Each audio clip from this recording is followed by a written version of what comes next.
Maoist insurgency ഇപ്പോൾ 90കളിൽ വലിയ തോതിലുള്ള അവിടെ വലിയ സായുധ സമരം നടന്ന സ്ഥലമാണ്. ഈ സായുധ സമരം നടന്ന അവസാനം അതൊരു ഡെമോക്രാറ്റിക് റിപ്പബ്ലിക്കായി മാറുമ്പോൾ അവിടെ ആദ്യത്തെ പ്രധാനമന്ത്രിയാവുന്നത് പ്രചണ്ഡയാണ്. പ്രചണ്ഡ ആവുന്നു. അപ്പം നമ്മൾ എന്താ മനസ്സിലാക്കേണ്ടത്, ഒരു വിപ്ലവ ഭരണകൂടം അവിടെ ഉണ്ടാവുകയാണ് ചെയ്യുന്നത്, ചുമ്മാതല്ല. അവിടെ അവർ സായുധ സമരം നടത്തുന്നു, അതൊരു ജനാധിപത്യ രാജ്യമാണ്, തിരഞ്ഞെടുക്കപ്പെടുന്ന ഒരു മാവോയിസ്റ്റ് പാർട്ടിയാണ്, മാവോയിസ്റ്റ് പാർട്ടിയുടെ പ്രതിനിധിയാണ് പ്രധാനമന്ത്രിയാവുന്നത്. സ്വാഭാവികമായിട്ടും ഒരു രാജഭരണം നിലനിന്ന ഒരു രാജ്യം ഒരു ജനാധിപത്യ ക്രമത്തിലേക്ക് കടക്കുമ്പോൾ സ്വാഭാവികമായി അവിടെ ആദ്യം സംഭവിക്കേണ്ടത് എന്താണ്, അവിടെ ഭൂപരിഷ്കരണം നടക്കണം. കാരണം അതുവരെ അവിടെ ഒരു ഫ്യൂഡൽ സിസ്റ്റമാണ് നിൽക്കുന്നത്, ഒരു രാജഭരണമാണ്, അവിടെ നാടുവാഴികളാണ്, അവിടെ ഭൂമിയൊത്ത. മറ്റൊരു പ്രശ്നം വളരെ പ്രധാനപ്പെട്ട, ഞാൻ മുമ്പ് പറഞ്ഞിരുന്നത്, നേപ്പാളിൽ ഇന്ത്യയിലെ പോലെ തന്നെ അതിശക്തമായ ജാതി വ്യവസ്ഥ നിലനിൽക്കുന്ന ഒരു സ്ഥലമാണ്. നമ്മൾ ഈ കാഠ്മണ്ഡു എന്ന് പറയുന്ന ആ ടൗണിലുള്ള കുറേ എലീറ്റ്, ആ എലീറ്റ് എന്ന് പറയുന്ന എല്ലാം മേൽജാതിക്കാരാണ്, ബ്രാഹ്മിൻസും ക്ഷത്രിയരും ഉൾപ്പെടുന്ന ഒരു മേൽജാതിക്കാരാണ് അവർ ഭരിക്കുന്നത്. അവിടുത്തെ സൈന്യത്തിലും മാധ്യമങ്ങളിലും ബ്യൂറോക്രസിയിലും ജുഡീഷ്യറിയിലും എല്ലായിടത്തും അവരാണ് കൂടുതലായിട്ടുള്ളത്. അവർ എന്ന് പറഞ്ഞാൽ അവിടുത്തെ ഒരു 30% ആൾക്കാരാണ് ഈ പറയുന്നത്. ബാക്കി മുഴുവൻ 70% മനുഷ്യർ ഈ മുഖ്യധാര അധികാരത്തിൻ്റെയും എല്ലാത്തിനും പുറത്താണ്, എല്ലാത്തിനും വെളിയിൽ നിൽക്കുന്ന ആളുകളാണ്. അപ്പോൾ ഈ മാവോയിസ്റ്റ് പാർട്ടി അധികാരത്തിൽ വരുമ്പോൾ നമ്മൾ അവരുടെ തന്നെ ഒരു പ്രഖ്യാപനം അങ്ങനെയായിരുന്നു. അവരുടെ സായുധ പോരാട്ടത്തിൽ തന്നെ അവർ ചെയ്തുകൊണ്ടിരുന്ന കാര്യം, അവർ പ്രധാനമായി 70% വരുന്ന അവിടുത്തെ ഇൻഡിജിനസ് പീപ്പിൾ, അതുപോലെ മാധേശികൾ, കീഴ്ജാതിക്കാർ, ദളിതുകൾ, അവരെ സംഘടിപ്പിച്ചാണ് അവർ പോരാട്ടം നടത്തിക്കൊണ്ടിരുന്നത്. അവരുടെ സായുധ പോരാട്ടത്തിൽ തന്നെ അവർ ഭൂമി പിടിച്ചെടുത്ത് വിതരണം ചെയ്യുന്നുണ്ടായിരുന്നു. പക്ഷേ ഇവർ അധികാരത്തിൽ വന്നതിന് ശേഷം ഇവരൊരു റോഡ് മാപ്പൊക്കെ പ്രഖ്യാപിച്ചു, ഒന്നും നടന്നില്ല. എന്തുകൊണ്ട് നടന്നില്ല എന്ന് ചോദിച്ചാൽ അതിനുള്ളൊരു ഉത്തരം, ഈ പറയുന്ന മാവോയിസ്റ്റ് ലീഡേഴ്സ്, പ്രചണ്ഡ ഉൾപ്പെടെയുള്ള മാവോയിസ്റ്റ് ലീഡേഴ്സ് എല്ലാം അപ്പർ കാസ്റ്റ് ആളുകളാണ്. ഈ KP ശർമ്മ ഓലിയും അപ്പർ കാസ്റ്റാണ്. അപ്പോൾ കമ്മ്യൂണിസ്റ്റ് പാർട്ടിയും മാവോയിസ്റ്റ് പാർട്ടിയും അധികാരത്തിൽ വന്നിട്ടും, അധികാരത്തിൽ നിന്ന് ഇത്ര നാൾ കഴിഞ്ഞിട്ടും ഈ പറയുന്ന ഒരു മാറ്റവും, അതുവരെ ഉണ്ടായിരുന്ന ഒരു ഫ്യൂഡൽ സ്ട്രക്ചറിൽ നിന്ന് ഒരു മാറ്റവും ഈ ജനാധിപത്യത്തിൽ ഉണ്ടായിട്ടില്ല. അതുണ്ടാവാതിരിക്കുമ്പോഴുള്ള പ്രശ്നം എന്താണെന്ന് വെച്ചാൽ, മുമ്പ് കുഴപ്പമില്ലായിരുന്നു. ഇപ്പോൾ സോഷ്യൽ മീഡിയ വന്നു കഴിഞ്ഞപ്പോൾ എന്താണ്, ഈ 2000-ന് ശേഷം ഈ നേപ്പാളിൻ്റെ മറ്റൊരു മാറ്റം, ദാവൂദ് പറഞ്ഞല്ലോ, ഉക്രൈനിൽ കൂലിപ്പട്ടാളായിട്ട് പോകുന്നത്, അവിടുത്തെ ഒരു പ്രധാനപ്പെട്ട എക്കണോമി എന്ന് പറയുന്നത് ഇപ്പോൾ മണി ഓർഡർ എക്കണോമിയാണ്. കേരളത്തിലിതുപോലെ ആളുകൾ മുഴുവൻ എക്സ്പാർട്സ് ആണ്. ഗൾഫ് രാജ്യങ്ങളിലും മലേഷ്യയിലും ഈ പറഞ്ഞ റഷ്യയിലും യുക്രൈനിലൊക്കെ പോയിട്ട് പണം അയച്ചുകൊണ്ടിരിക്കുന്ന ഒരു എക്കണോമി അത് മാറി. അതിൻ്റെ പ്രധാനപ്പെട്ട കാരണം ഈ ലാൻഡ് റിഫോംസ് നടക്കുന്നില്ല.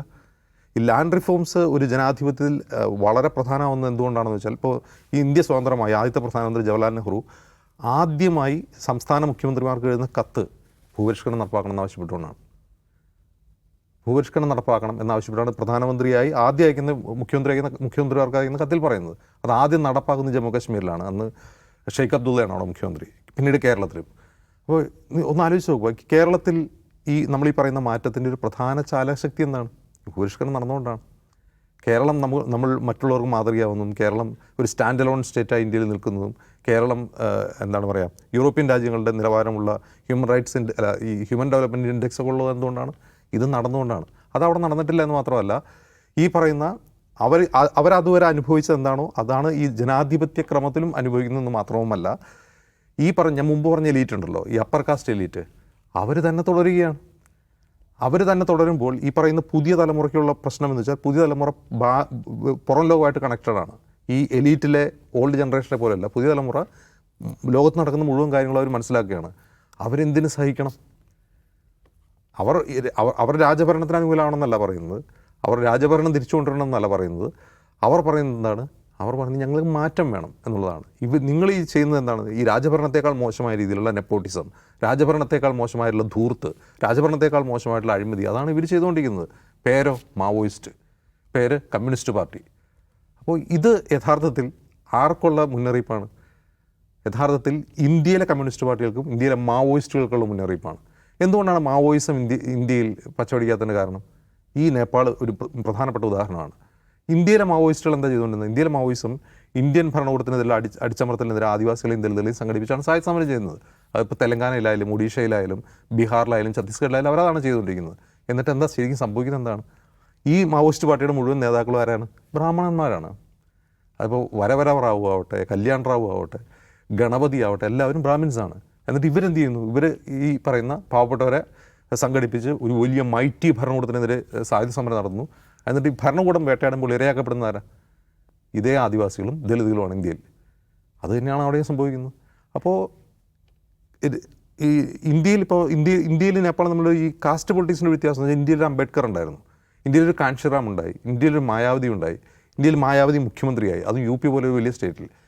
നേപ്പാളിനെ സംബന്ധിച്ച് നേപ്പാളിൽ അങ്ങനെ ഒരു കാസ്റ്റ് പൊളിറ്റിക്സ് ഇല്ല. നേപ്പാളിൽ ഈ പറയുന്ന ഒരു ഐഡൻറ്റിറ്റി പൊളിറ്റിക്സിന് ഒരു ഉണർവേ ഇല്ല. അതുകൊണ്ടാണ് അവരെന്ത് ചെയ്യുന്നത്, അവരെ കലാപത്തിന് ജൻസി കലാപം എന്ന് പേരിടുന്നത്. ഈ കലാപം നടക്കുന്ന യഥാർത്ഥത്തിൽ കാഠ്മണ്ഡു പോലെയുള്ള നഗരങ്ങൾ കേന്ദ്രീകരിച്ചാണ് ഈ സമരം നടക്കുന്നത്, ഗ്രാമപ്രദേശങ്ങളിലല്ല. ഈ പറയുന്ന ഞാൻ മുമ്പ് പറഞ്ഞ 70% ജനജാതി എന്നറിയപ്പെടുന്ന നമ്മുടെ ഇന്ത്യയിലെ OBC പോലെ ഔട്ട്കാസ്റ്റ് ആയിട്ടുള്ള ആളുകൾ, അവർ മുഴുവൻ താമസിക്കുന്നത് റൂറൽ ഏരിയയിലാണ്. അവർ ഭൂരഹിതരാണ്, അവർ കൃഷി ചെയ്യാൻ ഭൂമിയില്ലാത്തവരാണ്, അവർ തൊഴിൽ രഹിതരാണ്. അവരിതിൽ എത്രമാത്രം ഈ സമരത്തിൽ പങ്കാളിയായിട്ടെന്ന് അറിയില്ല. അപ്പോൾ ഈ സമരം നമ്മൾ വളരെ പ്രത്യേകമായിട്ട് എടുത്ത് പഠിച്ചു കഴിഞ്ഞാൽ നിലനിൽക്കുന്ന എലീറ്റ് ക്ലാസ്, അത് കാസ്റ്റ് അക്രോസ് ഓൾ ക്ലാസ്, ഈ എലീറ്റ് ക്ലാസിൻ്റെ അഴിമതിക്കെതിരെ നഗരവാസികളായ യുവാക്കൾ, അതായത് പുറത്തേക്ക് കണക്റ്റഡ് ആയിട്ടുള്ള യുവാക്കൾ നടത്തിയിട്ടുള്ള സമരം തന്നെയാണ്.